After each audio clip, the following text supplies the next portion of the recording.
गोरखपुर का सहजनवा इलाका, जहां की एक रात ने पूरे जिले को दहला दिया। एक नौजवान जो रोजी रोटी के लिए मुंबई गया था, वो अपने घर खुशियों के साथ लौटा। लेकिन उसे क्या पता था कि उसके अपनों के बीच ही कोई उसकी जान का दुश्मन बैठा है।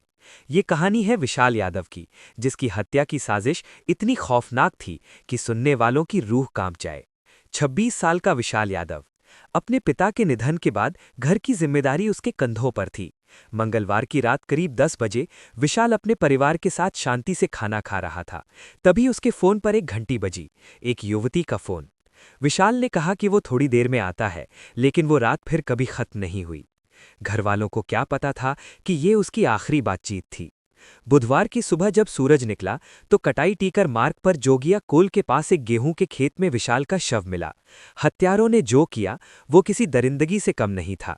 विशाल का गला दबाया गया और फिर उसकी मौत पक्की करने के लिए उसका चेहरा जबरन गीली मिट्टी में धंसा दिया गया, ताकि दम घुटने की कोई गुंजाइश न रहे।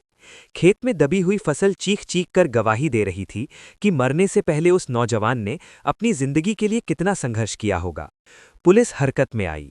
जब विशाल का मोबाइल खंगाला गया तो प्रेम प्रसंग की परतें खुलने लगी। पिछले 1.5 साल से विशाल एक लड़की के संपर्क में था। कॉल रिकॉर्ड्स ने बताया कि हत्या वाली रात भी उनके बीच लंबी बात हुई थी। शक की सुई सीधे युवती के परिवार पर गई। पुलिस ने तेजी दिखाते हुए युवती, उसके पिता और भाई को हिरासत में लिया। जांच में पता चला कि ये महज एक हत्या नहीं, बल्कि एक सोची समझी साजिश थी। मामला यहीं खत्म नहीं हुआ। पुलिस की पूछताछ में 2 और नाम सामने आए। वो युवक जो इस कत्ल की वारदात में शामिल थे और अब फरार हैं। खोजी कुत्ता टोनी घटनास्थल से विशाल के घर तक गया, जिससे कई कड़ियां आपस में जुड़ने लगी। विशाल की शादी की बात चल रही थी। उसे 2 दिन बाद मुंबई लौटना था, लेकिन उस एक फोन कॉल ने उसकी दुनिया उजाड़ दी।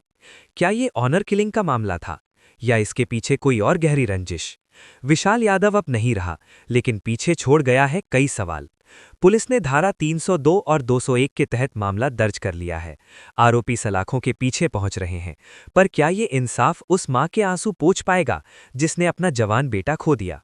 गोरखपुर का ये विशाल यादव हत्याकांड हमें याद दिलाता है कि मोबाइल की एक घंटी और बंद कमरों में बुनी गई साजिशें कितनी घातक हो सकती हैं। कानून अपना काम कर रहा है, लेकिन समाज के लिए ये एक बड़ा सबक है।